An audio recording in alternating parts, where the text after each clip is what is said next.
입니다. 우리 말씀 교독하겠습니다. 다 같이 일어나셔서 요한계시록 20장 1절부터 6절까지입니다. 요한계시록 20장 1절부터 6절까지입니다. 다 같이 읽겠습니다. 그리고 내가 천사가 하늘에서 내려오는 것을 보았는데 그가 끝없는 구렁의 열쇠와 거대한 사슬을 그의 손에 가지고 있더라. 그리하여 그가 그 용 곧 마귀요 사탄인 저 옛뱀을 붙잡았으며 그를 1000년 동안 결박하였고 그를 끝없는 구렁 속에 던졌으며 그를 가두고 그 위에 봉인을 하였으니 그 1000년이 찰 때까지 그가 더 이상 민족들을 속이지 못하게 하려 함이라. 그런즉 그 뒤에 그가 반드시 잠시 동안 풀려나야만 하느니라.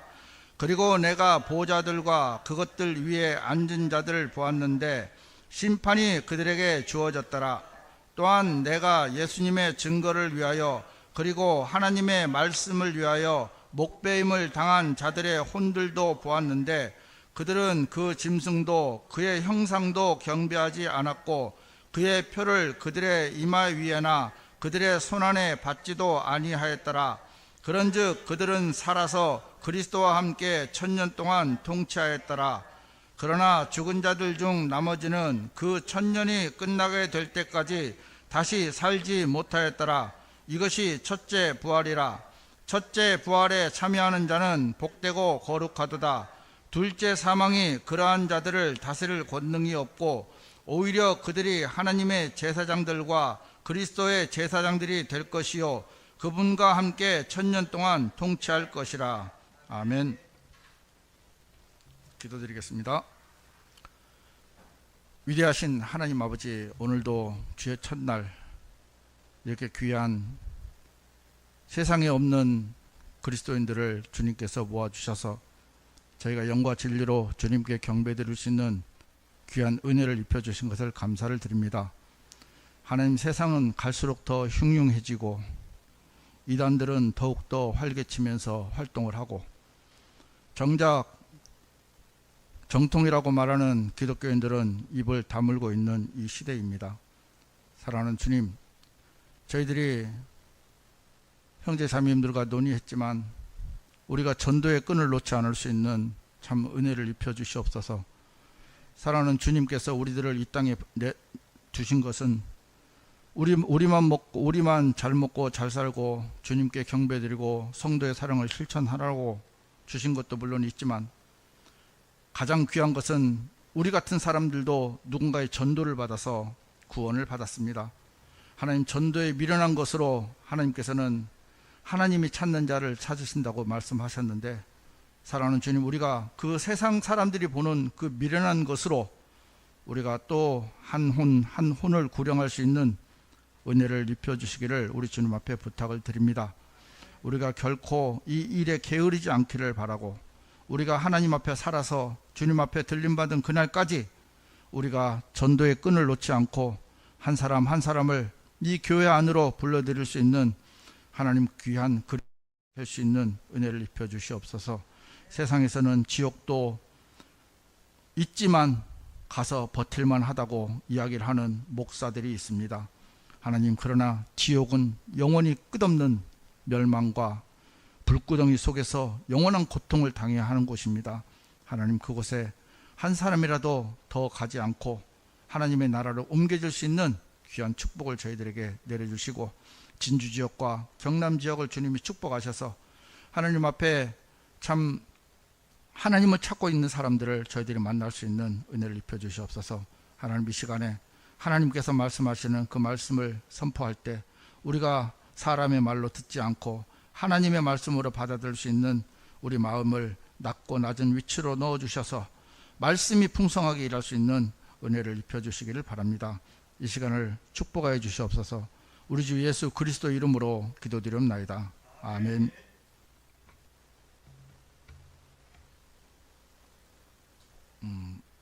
며칠 전에요, 제가 이제 공부를 이렇게 하고 있는데 어떤 말씀이 이렇게 말씀을 듣게 됐습니다. 저희들이 보면은 참 막연한 지금 상황이에요. 눈앞에 보이는 것도 없고, 그렇다고 어떤 비전도 없고, 어떤 그런 것처럼 보이는데, 하나님께서는 그렇지 않다고 말씀하시는 그 말씀을 제가 들었어요. 어떤 말씀이냐면,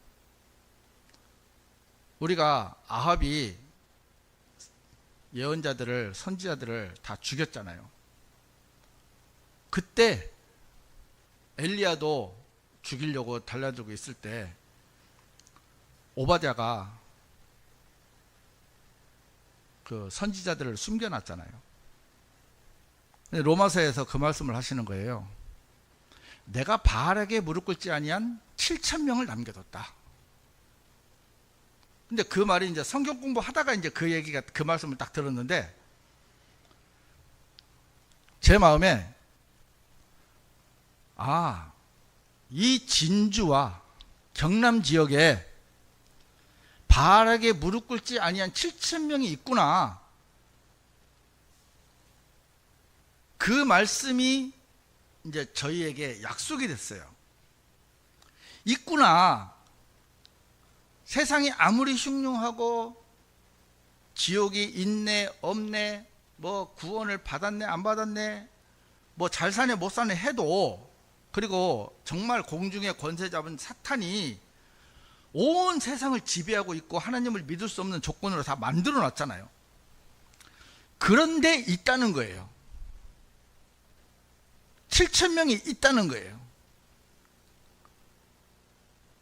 그것도 바알에게 무릎 꿇지 아니한, 그러니까 하나님만을 섬기는 사람들이 있다고 그러더라고요. 그게 이 지역에 있다 하더라고요. 제가 그 말씀을 받았어요. 근데 참 우리가 보면은 하나님 말씀이 이루어지는 건요, 눈에 내가 볼 때 괜찮아 보일 때 이루어지는 게 아니거든요. 아브라함이 자식을 낳았을 때 100세였잖아요. 90세 때 약속을 해놓고 10년이 지나버렸잖아요.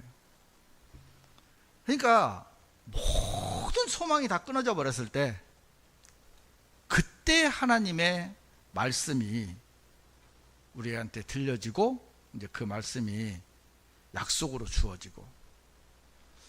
제가 아까 광고 시간에도 말씀드렸지만, 우리 그리스도인들이 지금 세상에서 하나님을 믿을 조건들을 찾으라면 없어요.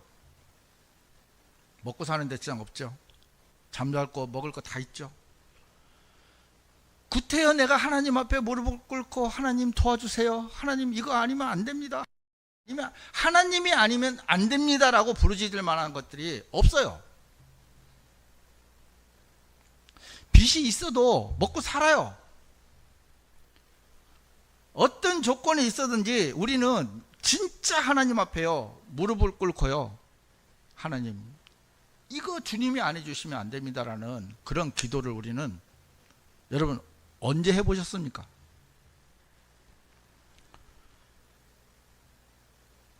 우리는 이제 그 기도를 해야 됩니다. 어떤 기도를요? 하나님, 한 혼을, 한 사람을 교회를 통해서 구원시켜달라고. 하나님 저 사람 꼭 구원시켜주세요. 바알에게 무릎 꿇지 아니한 7,000명이 있다고 하는데 그 7,000명을 찾게 해달라고. 우리 교회 기도가 돼야 됩니다. 우리가 그런 기도를 하지 않으면요, 우리 삶 속에 어떤 기도도요, 정말 우리 마음속에 우러나오는 기도를 그냥 형식이죠. 하나님, 우리 손영 형제님, 우리 김선혜 자매님, 양육주 형제님, 이호진 형제님, 예? 하는 일 잘 되게 해달라고 이렇게 기도합니다. 기도를 안 하는 게 아니에요. 다 기도해요. 그리고 또 마음으로 해요. 제가 이렇게 표현을 이렇게 하지만 참 마음으로 합니다. 그러나 하나님이 꼭 안 해주면 안 되는 그런 기도를 우리는 해봤냐고 제가 되묻고 싶어요. 그래서 우리는 좀 부담을 안고 사셨으면 좋겠어요. 이렇게 얘기하면은 그나마 또 어떤 생각을, 어떤 마음들을 가질지 모르겠지만, 예수님께서 명령하셨어요. 너희가 나를 따라오려거든 자기를 부인하고 자기 십자가를 지라 했어요. 우리가 구원받는 거하고요, 제자가 되는 삶은 다릅니다. 구원받은 거는 아주 단순해요. 주 예수 그리스도를 믿으라 하면 받아들이면 끝이에요. 영원히 구원을 받아요. 하지만 제자가 되는 삶은 그래 쉽지 않습니다. 나를 부인하고 자기 십자가를 지지 않으면 너는 내 제자가 될 수 없다고 예수님께서 못 박아 놓으셨어요. 저희들이, 사람들이 말하는 예수님께서 언제 오실지 몰라요. 그 시기와 때는 너희가 알 바 아니라 했어요. 하지만 우리는 그 때가 언젠지, 그 시기가 언젠지는 모르겠지만 그 주님이 오시는 날까지 우리는 제자의 삶을 살아가야 된다고 생각을 합니다. 부담스럽죠? 근데 그 부담 속에 무엇이 숨겨져 있냐면 하나님의 큰 능력이 숨어 있어요. 그 부담 속에 하나님의 큰 영광이 숨어 있어요. 그 부담 속에 하나님께서 우리에게 베푸실 어마어마한 상급이 우리를 기다리고 있는 겁니다. 사도 바울이 수십 년 동안 당한 고난이요, 한날의 잠깐의 고난이라 하더라고요. 저는 바울이 그렇게 얘기하는 걸 보고 어떤 생각을 했냐면요, 바울이 한번 죽었잖아요. 하루 낮밤을 기품에서 지냈다 했는데, 그때 셋째 하늘에 갔잖아요. 고린도서 12장에 보면 셋째 하늘에 올라가서 보니까 이 땅에 있는 게 이게 재미가 없는 거예요. 그래서 그냥 날 죽여라 하고 또 복음을 전도한 것 같아요. 그 영광을 한번 보고 나니까 이 땅에 사는 게 재미가 없는 거예요. 어떤 분은 그러시더라고요. 여러분 시험 들었습니까? 요한계시록 21장 22장을 매일 읽어보세요. 그러면 이 땅에서 시험이 아무것도 아닙니다. 우리는요, 우리 눈에 보이지 않기 때문에 다가올 미래에 대해서 우리는 때로는 막연하게 생각할 때가 많이 있어요. 근데 하나님은 약속을 하셨어요. 분명하게 상급을 주겠다고. 비단 그 상급뿐만이 아니고 우리가 그렇게 살면요, 우리의 삶이 굉장히 깨끗해져요. 군더더기가 없어져요. 그래서 저는 정말 바울에게 무릎 꿇지 아니한 7,000명이 있는데 우리가 이제는 그 7,000명을 찾으러 가야 된다는 그 마음이 들더라고요. 가만히 있어도 되죠. 왜? 하나님이 7,000명을 보내주실 거예요. 그러나 그럼 우리는 그 한 분 한 분 찾을 때, 전도지 한 장 한 장 줄 때, 구령을 할 때 그 하늘에 쌓이는 상급을 여러분들이 생각하시면서 하시라는 거죠. 하나님은 결코 우리를 송원해 보게 하시는 분이 아니에요.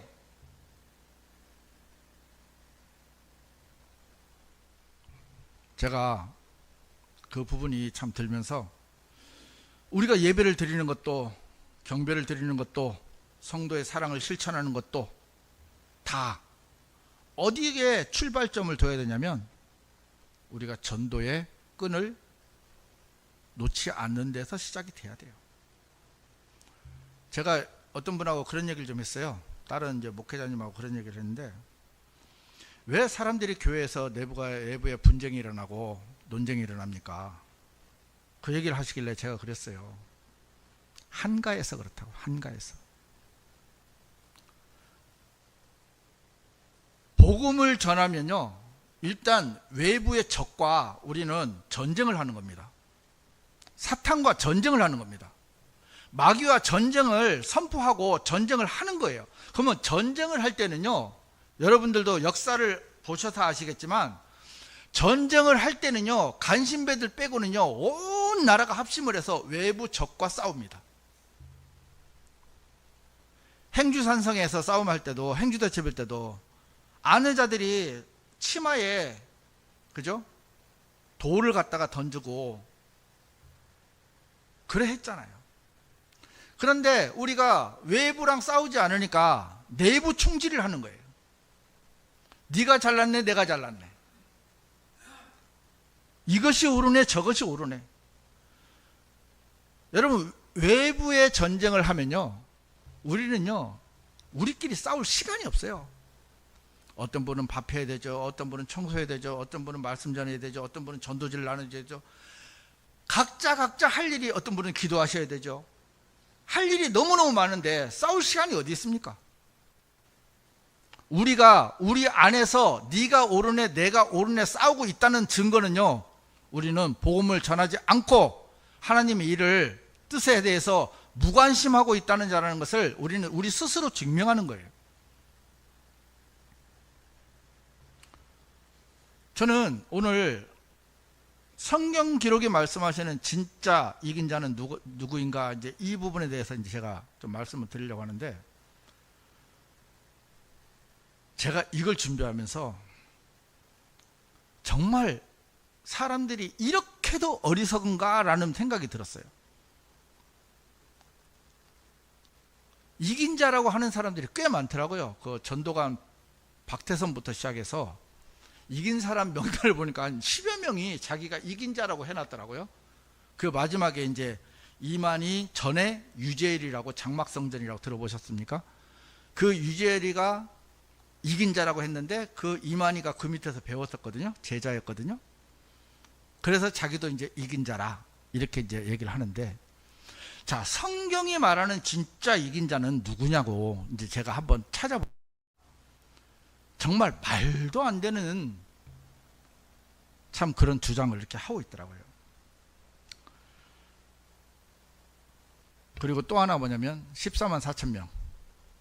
여러분들이 신천지나 여호와의 증인이나 이상한 사람들을 만나면요, 이 다른 건 몰라도 이 두 가지만큼은요 확실하게 이야기를 해줄 수가 있어야 됩니다. 성경을 펴놓고요. 신천지에서 주장하는 이긴 자의 그 증거 구절이 뭐냐면은 요한계시록 2장 7절입니다. 요한계시록 2장 7절 한번 찾아보겠습니다.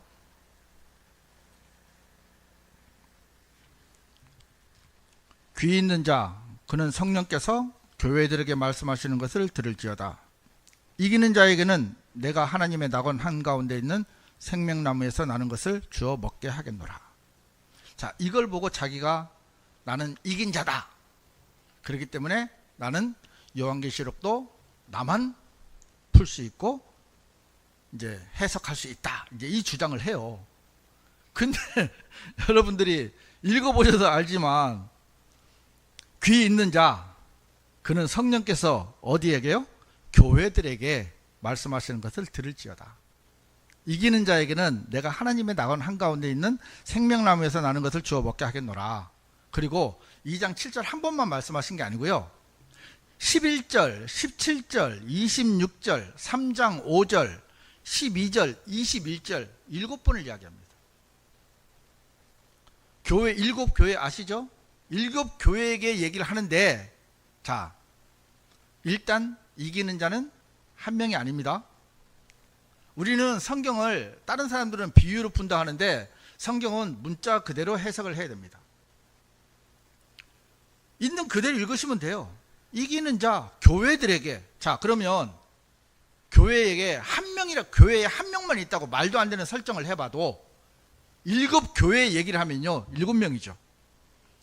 일단 이기는 자는요 한 사람이 아니라는 것은 자기들이 주장하는 성경 구절에서 잘못된 것을 이미 나타납니다. 조금만 관심 있게 보면요, 이거는 한 사람한테 하는 게 아니잖아요. 그런데 사람들이 눈이 씌었는지 이렇게 얘기하면, 내가 이긴 자다라 하면 아멘 하고 받아들이는 거예요. 첫째 부활에서 천년왕국, 그러니까 이긴 자가 천년왕국에서 이제 통치를 할 자라고 자기는 14만 4천 명을 모아서 이제 천년왕국 때 통치를 한다고 하는데, 천년왕국에서 통치할 사람은요, 아까 읽었던 20장 6절에 있습니다.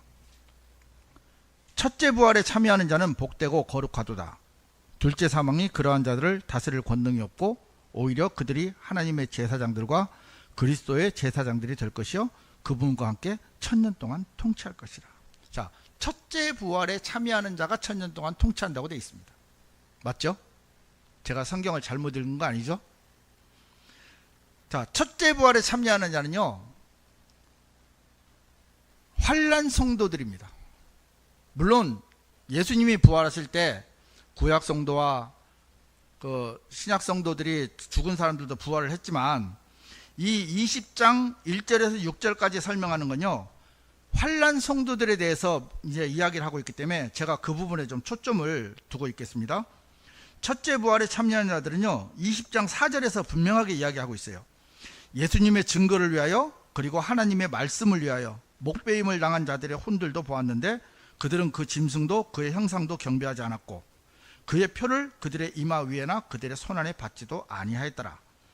그런즉 그들은 살아서 그리스도와 함께 천년 동안 통치하였더라. 우리는 바로 답이 나와요. 그냥 구태여 성경을 여러 군데, 막 수십 군데 수천 군데 찾아보지 않아도 몇몇 구절만 찾아보면요, 우리는 거기서 이야기할 수밖에 없는, 그냥 답이 나오는 거예요. 천년 동안 예수님이 철장으로 다스립니다. 그런데 이 첫째 부활에 참여한 자들도요, 철장으로 세상을 다스립니다. 아까 읽었던, 조금 전에 설명드렸던 요한계시록 2장 26절에서 27절을 보시면요, 그리하면 이겨서 나의 행위들을 끝까지 지키는 자, 그에게 내가 민족들을 다스리는 권능을 주겠노라. 그런즉 그는 철장으로 그들을 다스릴지니라. 토기장의 그릇들 같이 그들이 산산이 부서지리니 바로 내가 나의 아버지께 받은 것과 같으니라. 예수님도 천년왕국 동안 철장으로 다스리시면서 민족들을 다스려요. 근데 예수님을 믿는 사람들도 철장으로 다스립니다. 여기 보면 이겨서 나의 행위들을 끝까지 지키는 자 그랬죠. 끝까지. 자, 그러면 끝이 어딥니까? 마태복음 24장에서 끝이 어디인지 알려줍니다. 마태복음 24장 3절부터요 쭉 읽어 내려오시면 세상 끝이 어디인지 알려주는데, 13절에 보면요, 그러나 끝까지 견딜 자 바로 그는 구원을 받으리라. 그리하면 이 왕국 복음이 모든 민족들에게 증거로서 온 세상에 선포되리라. 그리고 나서 그때 끝이 오리라. 성경에서 증거하는 세상 끝은요, 대환란의 끝입니다. 끝까지 이겨서 나의 행위들을 지키는 자, 대환란 끝까지 버티고 아니면 순교를 당하든지 그분들이 이기는 자입니다. 대환란에서 이기는 자가 나와요. 지금 이 시대에서는 이기는 자가 나올 수가 없습니다. 지금 이 시대에는 예수 그리스도의 은혜의 복음을 받아들여서 구원을 받는 교회 시대지, 은혜의 시대지, 끝까지 행위들을 지킨 자잖아요. 나의 행위들을 끝까지 지키는 자. 지금 이 시대는 나의 행위들을 끝까지 지킬 필요가 없어요. 대환란에서만 이기는 자가 나올 수 있다고 성경은 말씀하고 계시는데, 요한계시록 12장 11절입니다. 오늘은 요한계시록을 몇 번씩 왔다 갔다 할 겁니다. 요한계시록 12장 11절 우리 한번 다 같이 한번 읽어보겠습니다. 요한계시록 12장 11절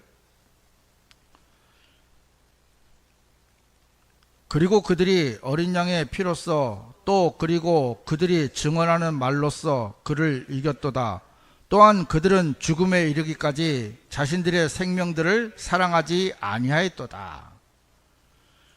이 사람들이 이기는 사람입니다. 죽음에 이르기까지 자신들의 생명들을 사랑하지 아니한 그 사람.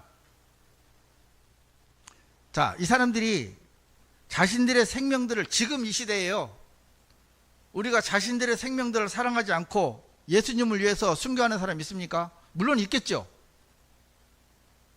참 신앙생활하기 열악한 나라에서는 때로는 순교 당하는 분도 계실 겁니다. 그러나 지금은 교회 시대예요. 누누이 강조하지만 은혜의 복음을 받아들이는 교회 시대지 이런 환난 시대가 아닙니다. 한 장 넘겨보면 요한계시록 13장 15절을 보면요. 그리고 그가 그 짐승의 형상에게 생명을 주는 권능을 가졌으니 그 짐승의 형상으로 하여금 말하기도 하고 그 짐승의 형상에게 경배하지 아니려는 자들은 다 죽임을 당하기도 하였더라. 자, 우리가 대환란 때는 여러분들도 다 아시다시피 짐승에게 경배를 해야 됩니다. 그리고 짐승의 표를 받아야 됩니다. 그래야만 살아갈 수 있는 시대가 돼요. 팔 수도 있고요. 어디 교통편도요. 전부 그 짐승의 표로 우리가 말하는 그 바코드 같은 어떤 그런 형식입니다. 뭐 그 형식인지 아닌지는 모르겠어요. 우리가 계산대 가보면 띡 하잖아요. 그러면 나타나잖아요. 그것처럼 오른손 안에 아니면 이마에 그 표를 받지 않고 또 경배하지도 않으면 나는 예수님을 믿는다 이렇게 광고하는 사람이잖아요. 아니면 깊고 깊은 산속에 들어가서 7년 동안 짱 박혀 있으면 됩니다. 그러지 않으면 다 죽임을, 여기 보면 다 죽임을 당한다 했어요. 근데 이 사람들이 어디에 있냐면요. 이 죽임을 당한 사람들이 어디에 서 있냐면 좀 넘겨보셔서 15장 2절 요한계시록 15장 2절에 그리고 불이 섞인 유리바다 같은 것을 내가 보았노라. 그리고 그 짐승과 그의 형상과 그의 표와 그의 이름의 숫자를 이긴 자들이 하나님의 하프들을 가지고 유리바다 위에 서 있더라. 요한계시록이 증거하고 있는 이긴 자들은요. 딱 정해졌어요. 대환란 때 짐승의 표를 받지 않고 짐승에게 경배하지 않아서 순교를 당한 환난 성도들입니다. 이 사람들 외에는 이겼다고 성경에서 말씀하시는 것이 없어요. 신천지 교주님께서 자기를 이긴 자라고 하는데 죄송한 얘기지만 이긴 자는 반드시 한 번 죽어야 됩니다. 죽지 않고 살아서 이긴 자라는 칭호를 받으려면 대환란 7년을 짐승의 표를 받지 않고 경배하지 않고 버텨내야 되는 거예요. 사실상 버틸 사람이 없다고 예수님께서 말씀하셨어요.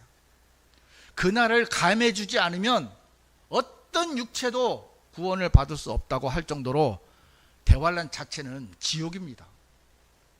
그 지옥 같은 곳에서 살아남을 수 있다? 7년 동안 버틸 수 있겠지요. 그러나 거의 대부분은요 다 죽임을 당합니다. 하나님께서는 그 죽임을 당한 자, 짐승에게 표를 받지 않고 경배하지 않은 그 자, 목베어 순교당한 그분들을 이긴 자라고 하지, 버젓이 살아서 교주 노릇을 하고 있는 그분을 이긴 자라고 하신 적이 없습니다. 또 하나 뭐냐면 자기를 구원자라고 해요. 근데 구원자라고 해도 사람들이 믿어요. 근데 제가 물론 수없이 저희는 예수 그리스도만이 구원자라고 이야기를 하고 있잖아요. 그런데도 그분이 구원자라고 하면 지금 그 이제 신도가 몇 명인지는 모르겠지만 수십만 명은 다 그분을 구원자로 믿어요. 그런데 성경은요, 확실하게 말씀하시더라고요. 제가 그 증거 구절을 한번 보여드릴게요. 사도행전 4장 7절에서 12절 말씀까지입니다. 사도행전 4장 7절에서 12절. 제가 쭉 읽어가다가 11절, 12절은 다 같이 읽겠습니다. 제가 7절부터 10절까지는 읽고 11절, 12절은 우리 다 같이 읽어보겠습니다. 사도행전 4장 7절에서 12절. 그러고 나서 그들이 사도들을 한가운데 세워둔 뒤에 그들은 묻기를 무슨 권능으로나 무슨 이름으로 너희가 이 일을 행하였느냐 하였더라. 그때 성령님으로 충만해진 베드로가 그들에게 이같이 말하였더라. 너희 백성의 치리자들과 이스라엘의 장로들아, 만일 우리가 어떤 방식으로 이 허약한 남자가 온전하게 되었는지 그에게 행해진 선한 행동에 관하여 이날의 신문을 받는다면 너희 모두에게 그리고 이스라엘의 모든 백성에게 이것이 알려질지니 너희가 십자가에 못 박았고 하나님께서 죽은 자들로부터 일으키신 나사렛 예수 그리스도의 이름에 의하여 곧 그분에 의하여 이 남자가 너희 앞에 여기 온전하게 서 있느니라. 다 같이요. 이분은 너희 건축자들이 무가치하게 여겼고 또 머릿돌이 되는 그 돌이시라. 또한 다른 이에게는 구원이 없나니 하늘 아래에서 우리가 반드시 구원받아야만 하는 다른 어떤 이름도 사람들 가운데 주어지지 않았기 때문이라. 자, 12절에 뭐라고 되어 있습니까? 또한 다른 이에게는 구원이 없다. 하늘 아래에서요, 우리가 반드시 구원받아야만 하는 다른 어떤 이름도 사람들 가운데 주어지지 않았다. 이만이 아니고요, 정명석 아니고요, 조셉 스미스 뭐 하여튼 기타 등등, 또 있다, 한학자 아니고요, 안상홍 아니고요, 하늘 아래 다른 어떤 이름도요 사람들 가운데 구원자라는 이름을 준 적이 없다고 성경은 분명하게 기록해 놓으셨습니다. 성경이 이렇게 기록을 해 놔도 내가 구원자다 하면은 아멘 하고 쫓아가요. 성경을 한 번만 살펴봐도 아닌 게 확실한데도 그분들은 내가 구원자다, 내가 이긴 자다 하면 수많은 사람들이 지옥행 특급 열차를 타고 정신없이 달려가고 있습니다. 요한계시록 14장 13절을 보면 그리고 내가 하늘로부터 나에게 말씀하시는 한 음성을 들었으니 기록하라. 이제부터 주 안에서 죽는 자들은 복되도다. 성령께서 말씀하시기를 그렇도다 하시니 그들이 그들의 수고로부터 안식하고 그들의 행위들이 그들을 따르게 하려 함이라 하였더라. 자, 6장 9절도 읽어보겠습니다. 다음으로 그분께서 다섯째 봉인을 여셨을 때 하나님의 말씀으로 인하여 그리고 자신들이 붙든 증언으로 인하여 살해된 자들의 혼들을 제단 아래에서 내가 보았도다. 그리고 그들이 큰 목소리로 외치며 말씀드리기를 오 거룩하고 진실하신 주여, 얼마나 오랫동안 당신께서는 지상에서 거하는 자들을 심판하지 아니하시고 우리의 피의 복수를 하지 아니하시리까 하였더라. 그러자 흰 예복들이 그들 각자에게 주어졌더라.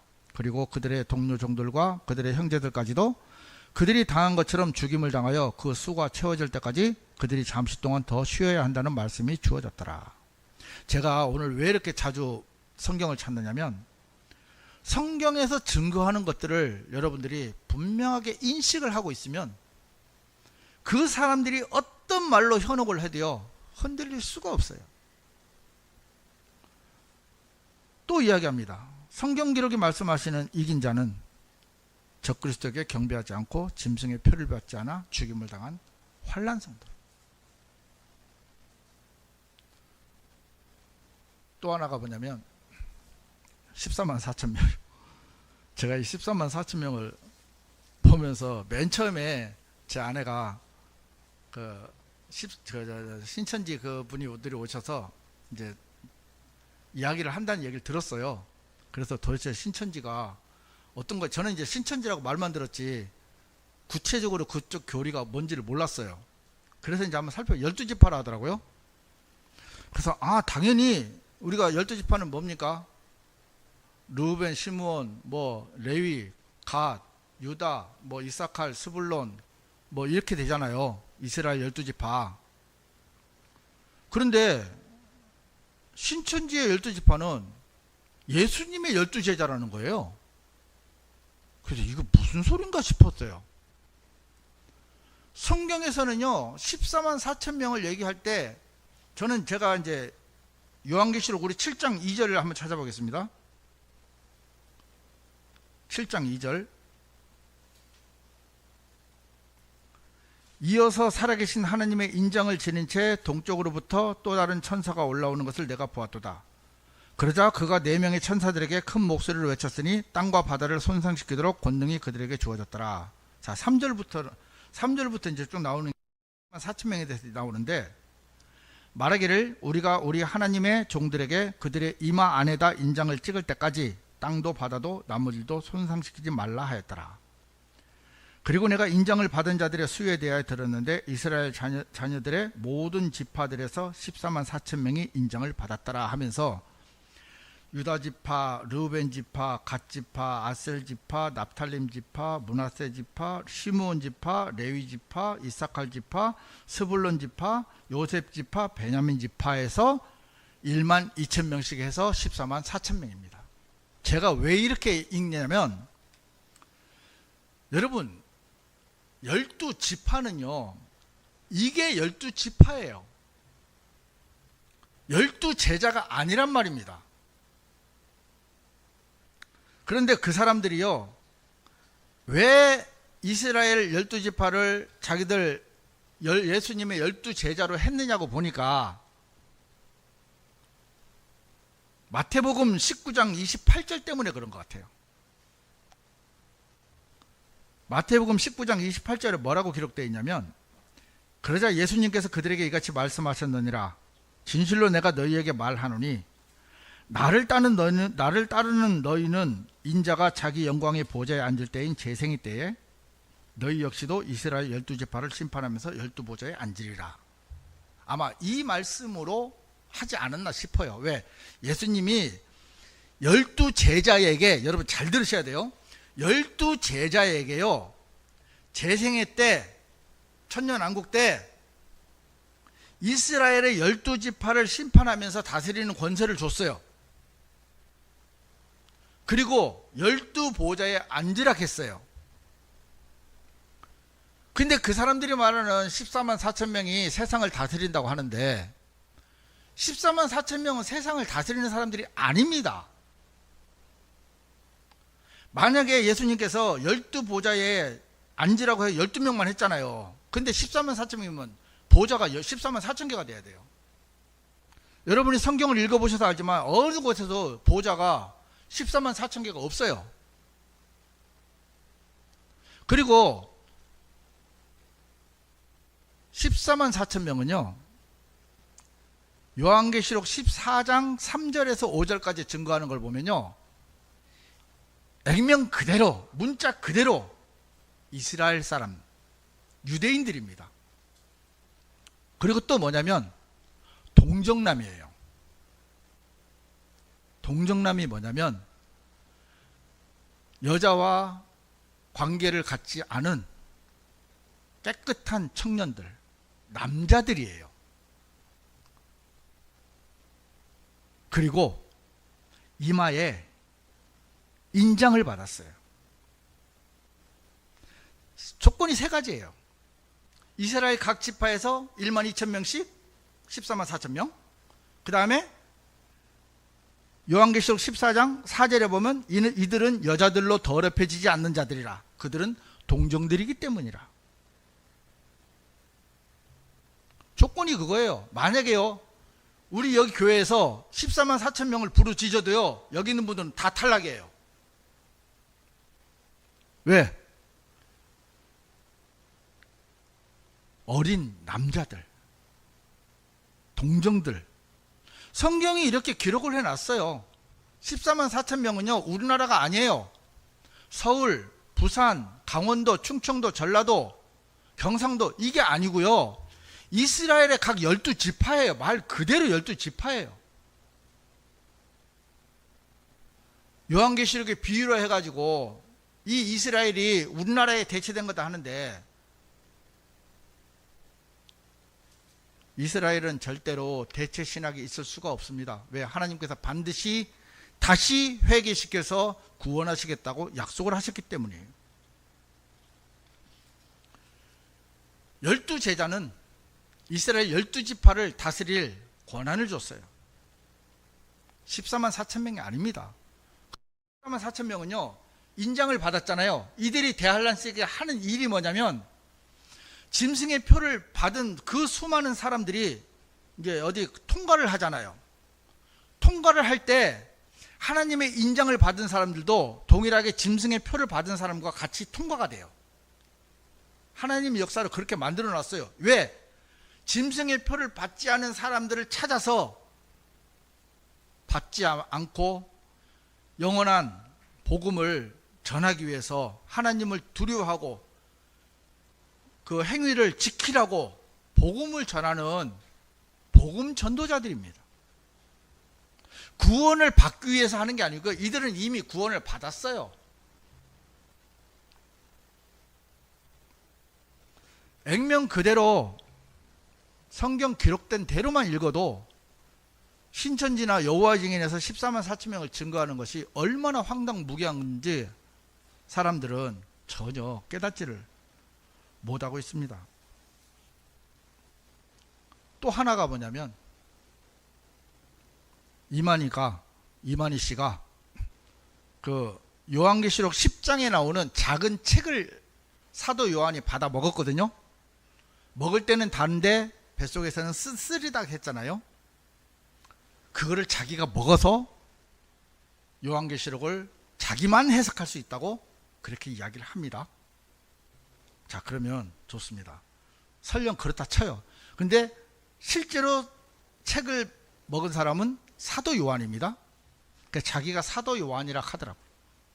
사도 요한이 여기 있는데 자기가 사도 요한이래요. 근데 그것까지 인정을 해줘요. 그런데 그 이만희 씨가 장막 성전에 있을 때요, 유재일이 작은 책을 또 받아 먹었다고 했어요. 그게 이제 디스패치라는 그 신문 자료를 보면 다 나와요. 근데 거기에 이만희 씨가 그 유재일이 작은 책을 먹었다는 것을 인정을 했어요. 공식 문서는 없지만 그걸 인정을 했다 하더라고. 자, 그럼 보세요. 작은 책은 한 권입니다. 한 권인데 만약 유재일이 먹은 걸 자기가 인정을 했으면 그 책은 지금 세상에 없어요. 그럴 리도 없겠지만, 근데 그 없는 책을 유재일 뱃속에 들어가서 꺼내서 다시 먹었는지는 모르겠는데, 자기가 그 사람이 먹은 걸 인정을 했다 해놓고 자기가 또 먹었대요. 정말 말도 안 되는 주장을 하면서 계시록에 대해서 모든 비유로 이제 풀면서 자기만 이제 계시록을 풀 수 있다고 하고, 그 다음에 구원자라 하고 이긴 자라 하는 걸 보면서 사람들은 그거를 너무 아멘 하면서 받아들이고, 여러분, 예수님은요, 아까도 말씀드렸지만 예수님이 피곤하셔서 못 오셔서 예수의 영을 보낸 게 아니에요.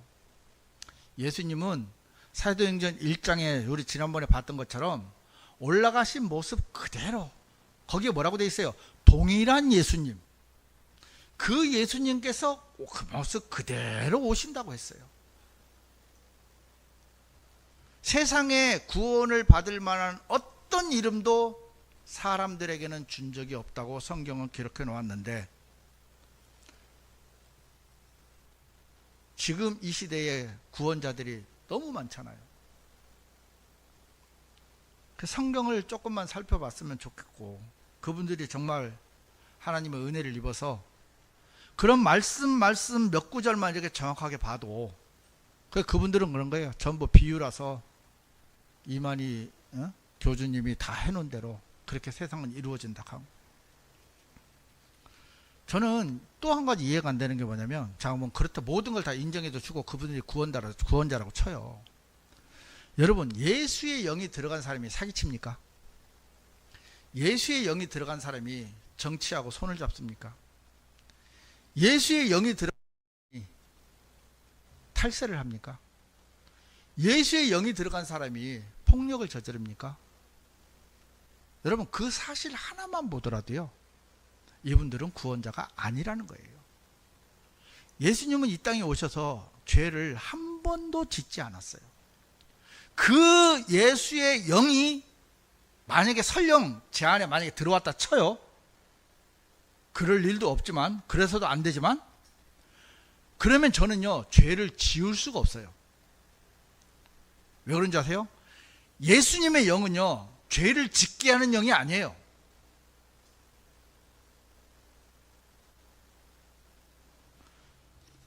제가 어젠가 이제 제 아내하고 이제 시장을 보러 가면서 유튜브 하나를 봤어요. 이거는 어차피 다 공개된 거예요. 유튜브에 다 공개된 거니까 제가 한번 이야기해 보겠습니다. 유튜브에 잘잘법이라는 채널이 있어요. 권장하진 않습니다. 구독자가 71만 3천 명이 돼요. 엄청나죠? 여기에는 주로 이제 막 세상에서 잘 나가는 목사, 교수, 뭐 유명한 분들이 나와서 이제 성경에 대해서 설명을 해줘요. 거기에 대표적이라고 하면 뭐하고, 제가 본 사람 중에 한 분은, 이분은 다 이름이 공개되어 있으니까 제가 얘기할게요. 김학철, 연세대 학부대학 교수이자 목사님이자 신학 박사입니다. 제가 이분이 나오는 거를 자꾸 떠요, 알고리즘으로. 왜 나는 그걸 별로 안 좋아하는데 자꾸 떠요. 그래서 한번 어제 가면서 같이 봤어요. 어떤 분이 질문을 했습니다. 사랑의 하나님이 왜 끔찍한 지옥을 만들었나요? 그렇게 하는데 이분이 한 40분 동안 설명을 하는데, 결론이 뭐냐면, 지옥은 이제 조금 제가 과장해서 말씀드릴게요. 갈만하다. 그러니까 그렇게 고통스럽지 않다. 그냥 하나님과 단절된 곳이다. 그리고 제가 충격을 받은 게 뭐냐면, 성경에서는 지옥에 대해서 구체적으로 설명을 할 수가 없다. 그런데 거기 가서 댓글을 한번 보잖아요. 정말 기가 막히고 코가 막힙니다. 그렇게 설명을 해도 아멘, 아멘, 아멘, 아멘, 아멘, 아멘. 거의 찬양을 해요, 그냥 그분에 대해서. 여러분, 성경에는요, 지옥에 대해서요, 확실하게 말씀하시잖아요. 그런데 그분은 그래 끔찍하지 않대요. 그냥 하나님과 단절된 곳이래요. 그리고 이 땅에서도 지옥이고 거기서도 지옥이래요. 그러면 이 땅에서 옮겨진 게 거기 지옥에 가 있으면 별로만 뭐가 다릅니까? 좀 버티면 되는 거 아니에요? 성경에서 말하는 지옥은 우리가 아는 그 사람들이 말하는 지옥이 아니잖아요. 그러니까 사람들이 구태여 하나님을 내 구원자로 받아들일 필요성을 못 느끼는 거예요. 그러니까 내가 구원자다 하면 따라갈 수 있는 거는 확실한 성경 말씀을 모르니까, 여기서 구원자라 하면 가고 저기서 구원자라 하면 가고, 집단 강간을 해서 깜빵에 가 있는데도 우리 교주님은 죄가 없으세요 하면서 어떤 여대생이 정명석을 변호하더라고요. 무슨 짓을 저질러도요, 괜찮다는 거예요. 하나님이기 때문에. 저는 진짜 그런 사실들을 이렇게 보면서요, 제 손에 이 성경 하나, 이 바른 성경 한 권이 저한테 들려졌다는 게 얼마나 감사한지 제가 질문 하나 드려보겠습니다. 성경이 다 없어졌어요. 그리고 여러분들 손에 딱 성경 한 권씩 지금 있죠? 자, 어떤 분이 와서 금괴 10개 가지고 와요. 지금 금괴 하나에 1억 9천만 원이라고 하더라고요. 금괴 10개 가지고 와서 이걸 팔으라 하면 여러분 팔겠습니까? 갈등 생겨요? 11억. 딱 한 권. 나한테 딱 한 권밖에 없어요.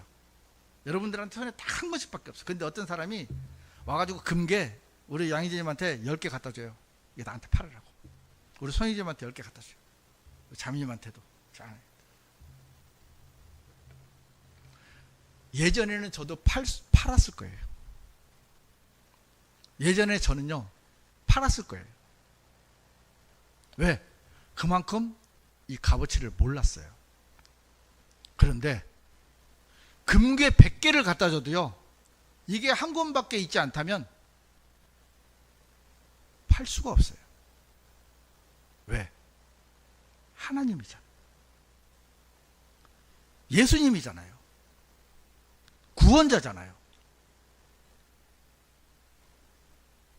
이 성경 기록이 얼마나 값어치 있는지를 사람들이 모르니까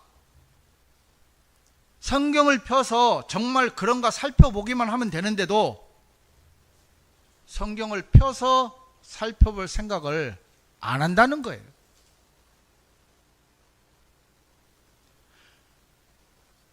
사도행전 17장 말씀 하나만 읽어보고 마치겠습니다.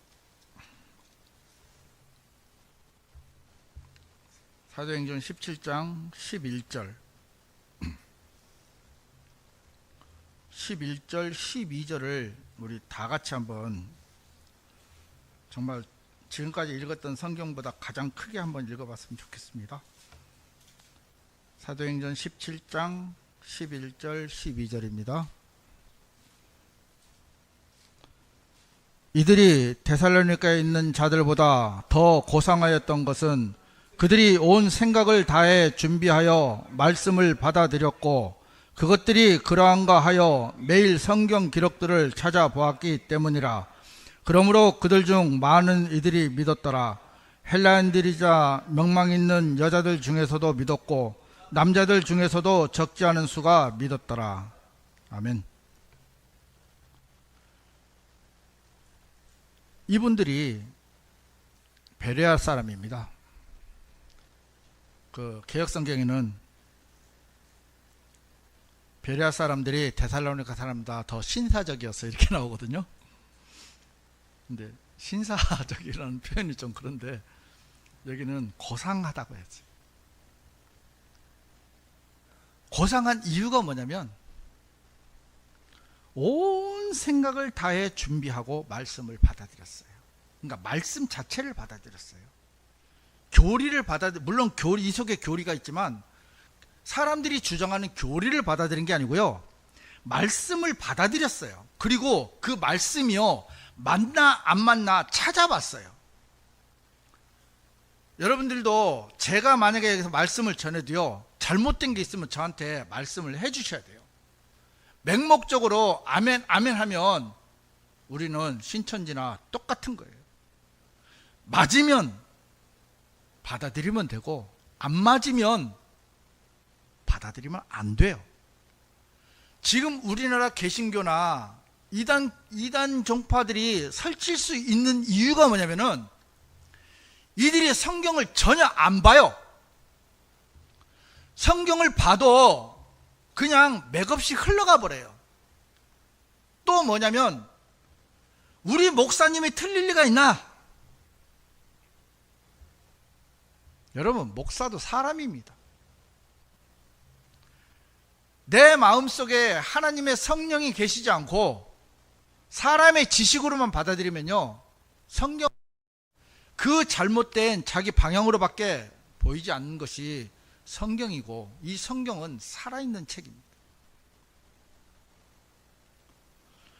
매일 성경 기록을 찾아봤어요. 우리는 얼마나 성경 기록을 찾아보고 있습니까?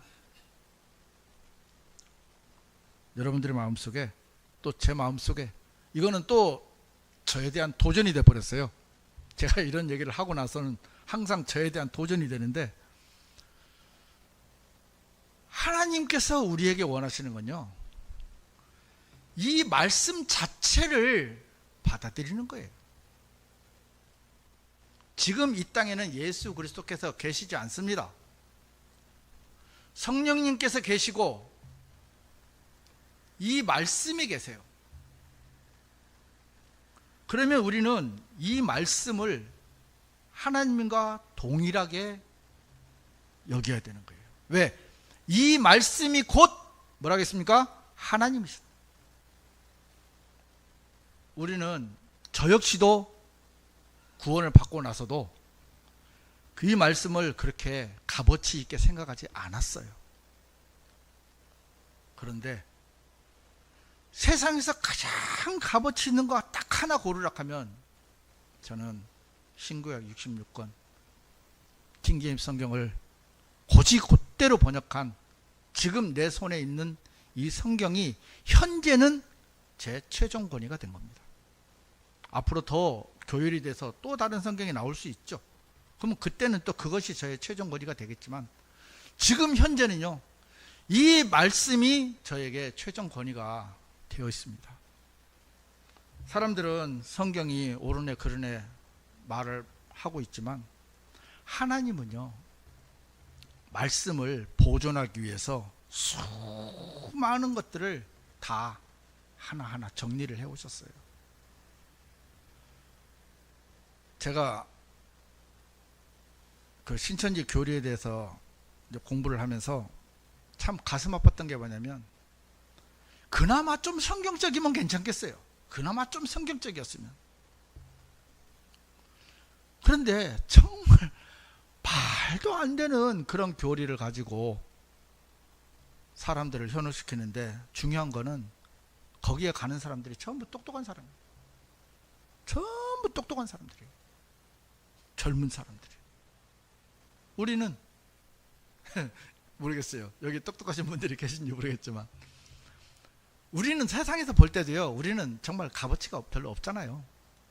그런데 가장 중요한 것을 우리는 가지고 있고, 가장 높으신 분이 우리 마음속에 계셔서 우리는 세상 그 어느 것도 두려워할 것도 없고 무서워할 것도 없고 겁낼 것도 없더라고요.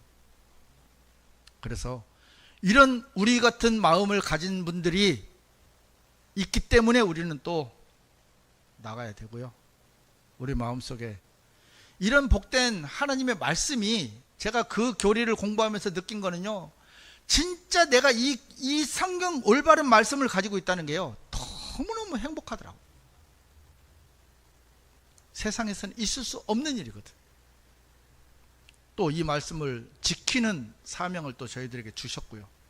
그래서 저희들은 하나님 그분 자체를 우리는 두려워하면서 또 하나님 주신 우리의 그 뜻을 실천해가는 그리스도인들 되기를 주님 앞에 바라고 원합니다. 말씀을 마치겠습니다.